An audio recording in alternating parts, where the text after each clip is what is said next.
Story appears ordinary till you see the core side of it. And what you're looking for is the story behind the news. We bring it to you from Lagos, the commercial capital of Nigeria. Giving you all sides and political stories round the clock. Every detail from the start line to the final whistle.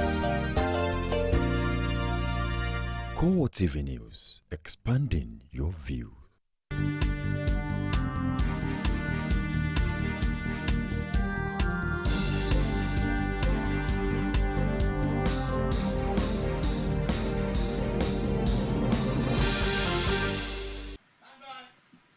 Hello there, it's a bright and beautiful Monday here in Lagos. Thank you for joining us on CoreTV News this hour. I am Nifemi Oguntoye. The Kano State government has announced the appointment of Sanusi Lamido Sanusi as the new Emir of Kano. The statement was given by Secretary to the Kano State government, Rabiu Sulaiman. The immediate past governor of the Central Bank, Sanusi Lamido, his uncle Sanusi Abbas and the late Emir's son, Nasir Ado Bayero, were the three front-runners in the race.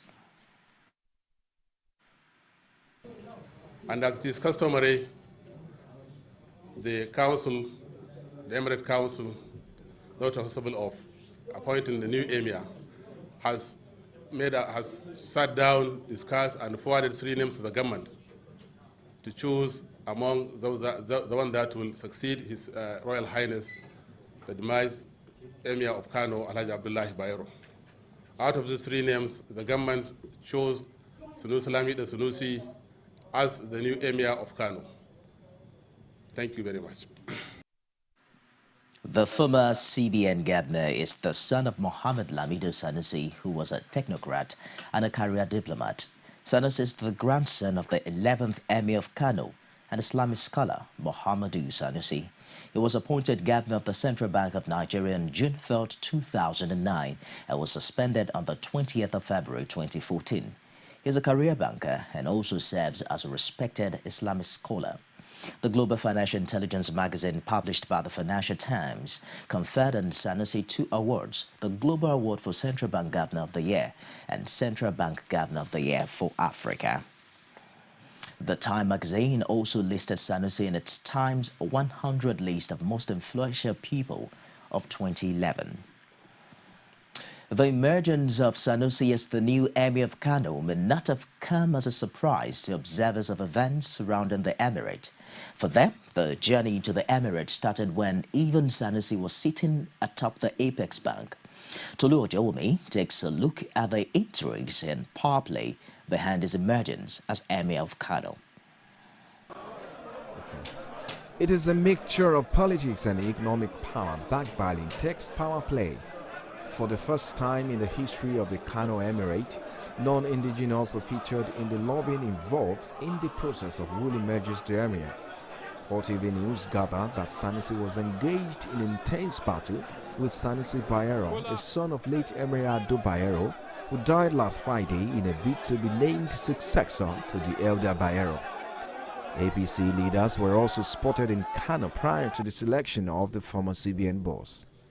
As the clock ticks for the choice of the Emir, the 4 members of the Kingmakers Council released their nominees for the consideration of the government. And as it is customary, the council, the Emirate Council, not responsible of appointing the new Emir, has sat down, discussed, and forwarded 3 names to the government to choose among those the one that will succeed His Royal Highness, the demised Emir of Kano, Alhaji Abdullahi Bayero. Out of these 3 names, the government chose Sanusi Lamido Sanusi as the new Emir of Kano.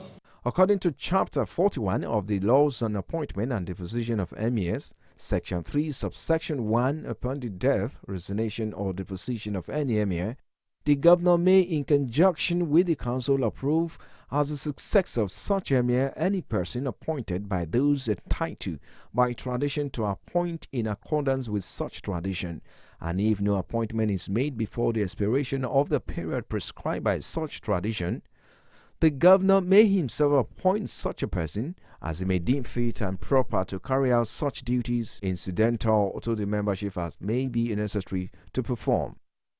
Subsection 2 also states that in the case of any dispute, the governor, after due inquiry and consultation, shall be the sole judge as to whether any appointment of any emir has been made in accordance with the tradition.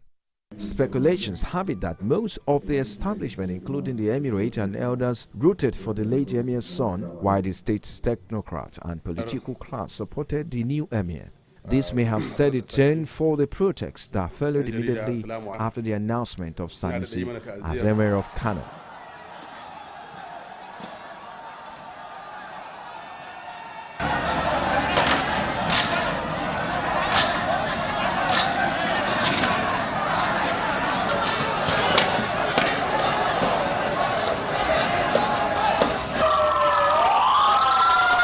The development has resulted in heavy security beef-up in Kano, which has recently found itself embroiled in insecurity with cases of bomb blast. Observers are again watching with keen interest.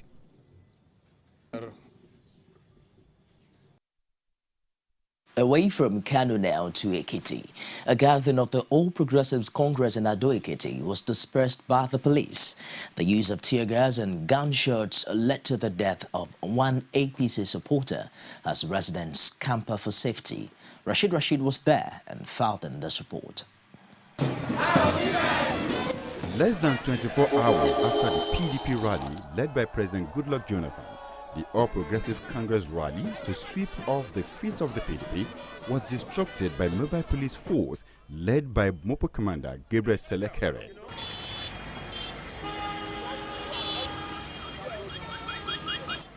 The melee witnessed by CoreTV crew started when the procession of the APC got to Ijigbo roundabout, where they were accosted by the mobile police unit with tear gassed everyone, including journalists. A following altercation ensued between the governor and the Ekiti State Commissioner of Police, Felix Unyana. And you are attacking senators, you have killed somebody.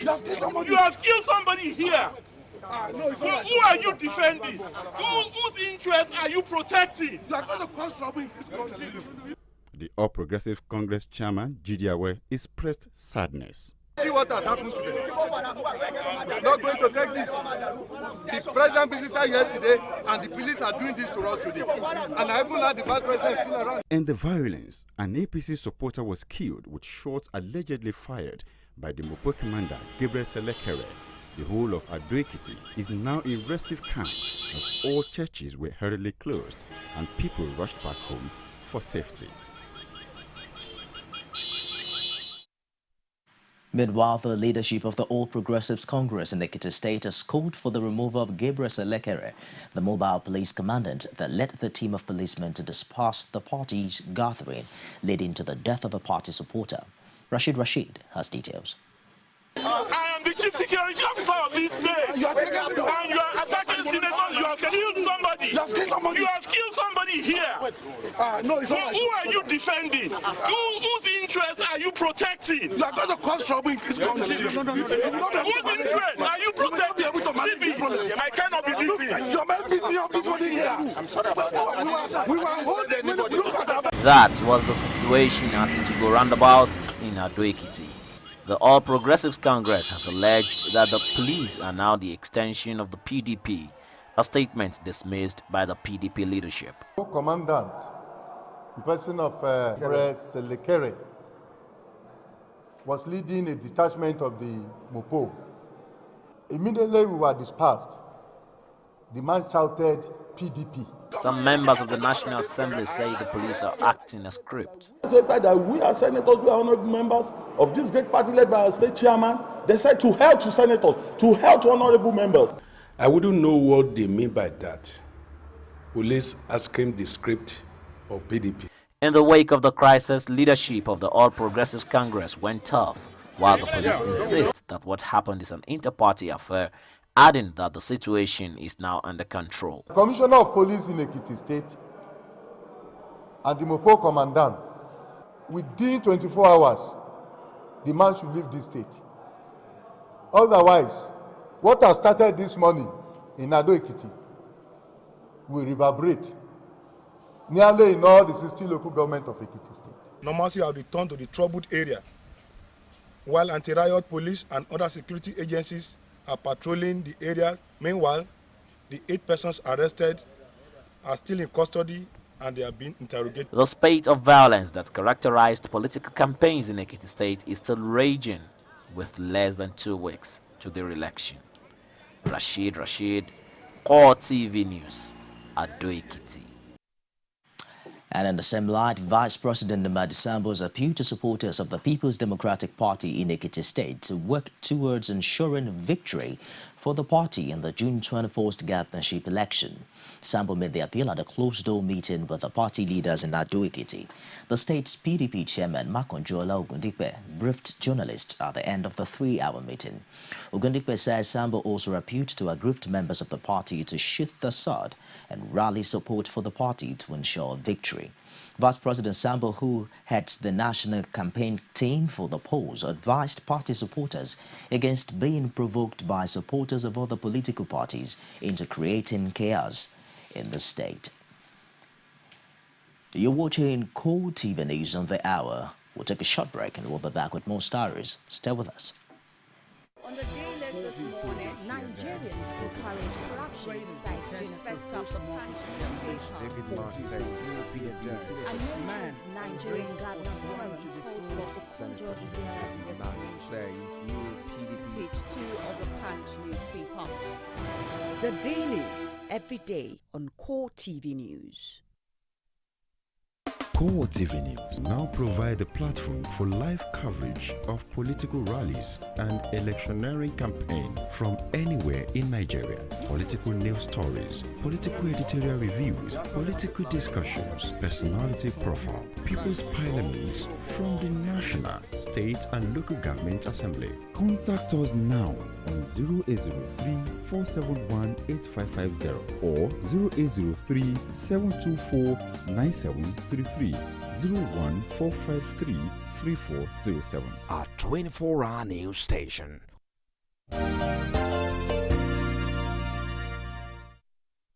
Glad to have you back.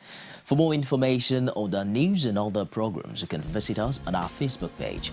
It's facebook.com/CoreTV News. And you can also follow us on our Twitter handle at CoreTV News NJ. As well as on YouTube, it's youtube.com/CoreTV with a space and news.